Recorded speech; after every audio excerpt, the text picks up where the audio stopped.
నమో భగవతే వాసుదేవాయ. దుఃఖే స్వనుద్విగ్నమనః సుఖేషు విగత స్పృహః వీతరాగ భయ క్రోధః స్థితది మునిరుచ్యతే. దుఃఖే స్వనుద్విగ్నమనః సుఖేషు విగత స్పృహః వీతరాగ భయ క్రోధ స్థితది మునిరుచ్యతే.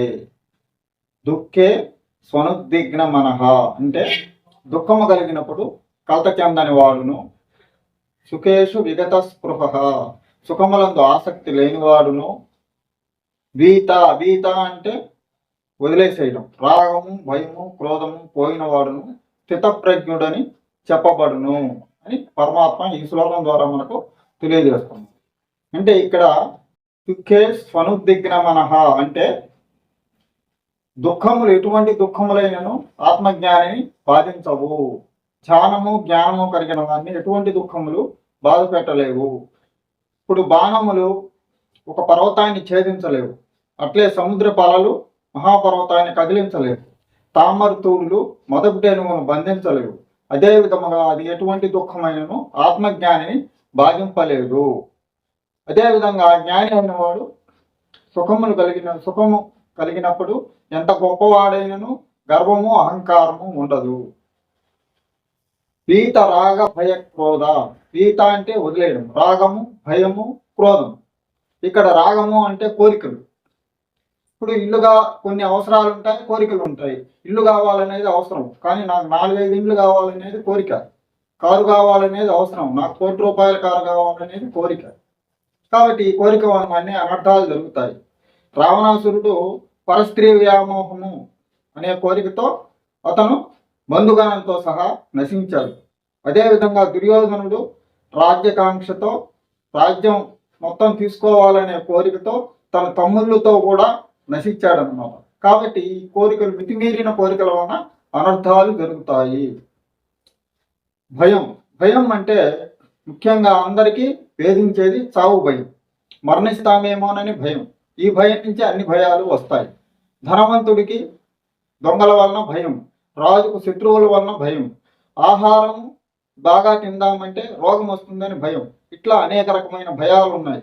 వీటిని అన్నింటినీ అధిగమించాలి అంటే ధ్యాన సాధన వలన మనోరహిత స్థితి కలిగి ఆలోచనలు తగ్గి అన్ని భయాలు తగ్గుతాయి. ఇక క్రోధము అనేది అరిషడ్ వర్గాల్లో 2వది. క్రోధాన్ని గురించి చాలా శ్లోకాల్లో పదే భగవానుడు చెప్పి ఉన్నారు.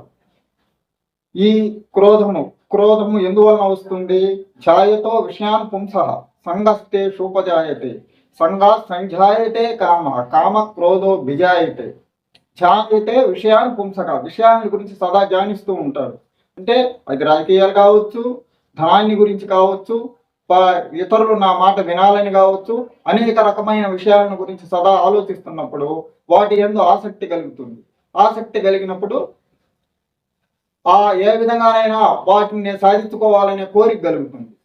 కోరిక కలిగినప్పుడు ఆ కోరిక తీరనప్పుడు అతనికి కోపం వస్తుంది. కాబట్టి ఈ విధంగా క్రోధం అనేది వస్తుంది. క్రోధం వల్ల అనేక అనర్థాలు జరుగుతాయి. క్రోధాత్భవతి సమూహ శృతిభ్రంశ బుద్ధినాశ ప్రణశ్యతి. కోపం, విపరీతమైన కోపంలో వాడు ఏమైనా చేయొచ్చు. ఆ కోపం ఎక్కువైనప్పుడు ఏమవుతుంది? వెంటనే జ్ఞాపక శక్తి నశిస్తుంది, ఆ తర్వాత బుద్ధి నశిస్తుంది, ఆ తర్వాత అది నాశనానికి దారితీస్తుంది. కాబట్టి క్రోధాన్ని అదుపులో పెట్టుకోవాలని పరమాత్మ చెబుతాడు. మనం కోపడ్డ వాళ్ళని చూసినప్పుడు వాళ్ళు శరీరం వణుకుతుంటుంది, ఆయాసపడుతూ ఉంటారు, రక్తవేగం పెరుగుతుంది, కళ్ళు ఎర్రగా ఉంటాయి. ఒక్కొక్కసారి అయితే ఆ పరిస్థితుల్లో మరీ విపరీతమైన కోపానికి గురైనప్పుడు హార్ట్ అటాక్ వచ్చే అవకాశం కూడా ఉంది. కాబట్టి క్రోధాన్ని అదుపులో పెట్టుకోవాల్సిన అవసరం ఉంది. ఇది ధ్యాన సాధన వల్లనే ఇది సాధ్యమవుతుంది అన్నమాట. కాబట్టి ధ్యాన సాధన చేస్తూ గురువు ద్వారా జ్ఞానాన్ని పొందినప్పుడు, జ్ఞానానికి సంబంధించిన పుస్తకాలు చదివినప్పుడు అన్ని భయాలు పోతాయి. ధ్యానం వలన ఆలోచనలు తగ్గి మనోరహిత స్థితి వస్తుంది. కనుక దుఃఖము కలిగినప్పుడు కథ చెందని వాడును, సుఖములందు ఆసక్తి లేని వాడును, రాగము భయము క్రోధము పోయిన వాడును స్థితప్రజ్ఞుడని చెప్పబడుతున్నాడు. ఓం నమో భగవతే వాసుదేవాయ.